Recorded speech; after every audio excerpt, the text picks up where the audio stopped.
Friends, आप सबका स्वागत है आपके अपने यूट्यूब चैनल पर। इस साल 3 अक्टूबर से शारदीय नवरात्र की शुरुआत हो रही है। हिंदू धर्म में इस पर्व का विशेष महत्व है। कहते हैं इस दिन देवी के 9 रूपों की पूजा करने से माता बहुत जल्दी प्रसन्न हो जाती हैं और मनचाहा वरदान देती है। ऐसे में भक्त माता रानी को प्रसन्न करने, खुश करने के लिए विधि विधान सहित पूजा करते हैं। इस दौरान माता रानी के विशेष रूपों की पूजा होती है और उनका 16 श्रृंगार किया जाता है। यदि आपके घर में माता रानी की मूर्ति है तो आप विधि विधान से उनका 16 श्रृंगार करें। अगर आपके घर माता रानी की तस्वीर है तो भी आप उनका श्रृंगार अवश्य करें।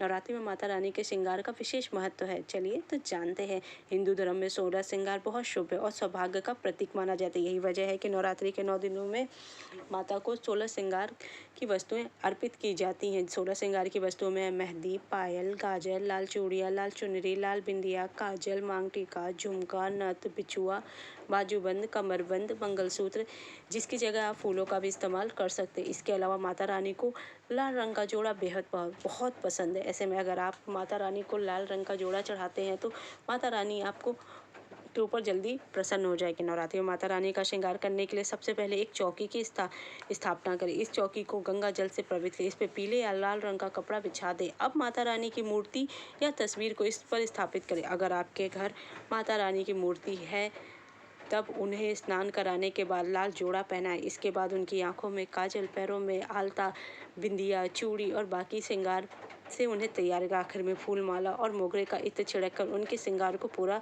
करें और गजरा लगाएं। इसके अलावा अगर आपके घर माता रानी की तस्वीर है तो उसे गंगा जल छिड़क कर स्नान करें। इसके बाद लाल चुनरी ओढ़ाकर माता रानी का श्रृंगार करें। इन बातों का रखें ध्यान। नवरात्रि में माता रानी के 16 श्रृंगार के सामान को अर्पित करने से पहले कुछ खास बातों का ध्यान रखना जरूरी है। नवरात्रि पर माता रानी को लाल रंग की गोटेदार चुन्नी चढ़ाना शुभ होता है। माता रानी को चढ़ाए जाने वाला गजरा असली फूलों का होना चाहिए। गुलाब या मोगरा के फूलों का बना होना चाहिए, सबसे शुभ माना जाता है। इसके साथ ही इस बात का भी ध्यान रखें कि श्रृंगार के सामान में कोई भी काले रंग की वस्तु ना हो। नवरात्रि में माता रानी के 16 श्रृंगार का बहुत ही खास महत्व है। ऐसी मान्यता है कि नवरात्रि पे जो माता रानी के 16 श्रृंगार अर्पित करता है उसकी सभी मनोकामना पूर्ण है। घर में सुख, समृद्धि और खुशहाली आती है और सुहागनों का अखंड सौभाग्य बना रहता है। सौभाग्यवती महिलाओं को अपने अखंड सौभाग्य के लिए माता रानी को यह 16 श्रृंगार की सामग्री अवश्य समर्पित करना चाहिए। अगर आपका सौभाग्य साथ नहीं दे रहा है तो आपको कुछ उपाय जरूर करता है। धार्मिक मान्यता का नवरात्रि के दिनों में भक्तों को देर तक नहीं सोना चाहिए और रोजाना जल्दी उठ के पूजा पाठ करना चाहिए। सुबह उठ के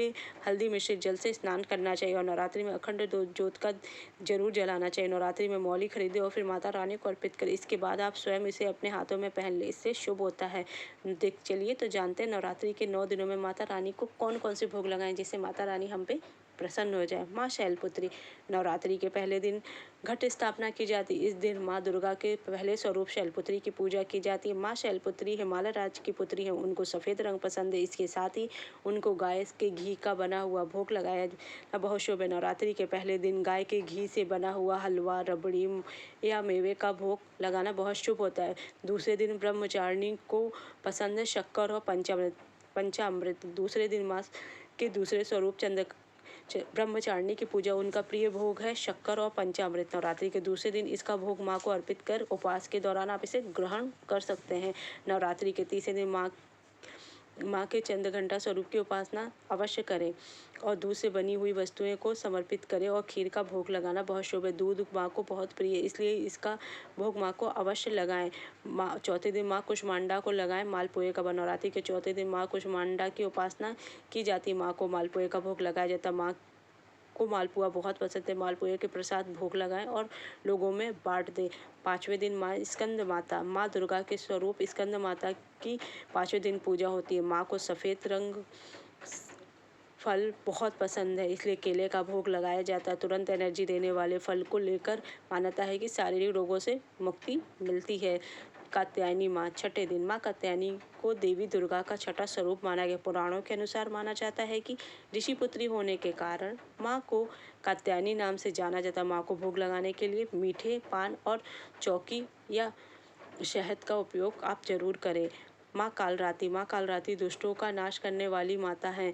माँ दुर्गा के 7वें स्वरूप माँ कालरात्रि के 7वें दिन पूजा की जाती। इनके शरीर का रंग काला है और बाल घने हैं और कालरात्रि माता को गुड़ बहुत प्रिय है, इसलिए उनका गुड़ का भोग अवश्य लगाएं।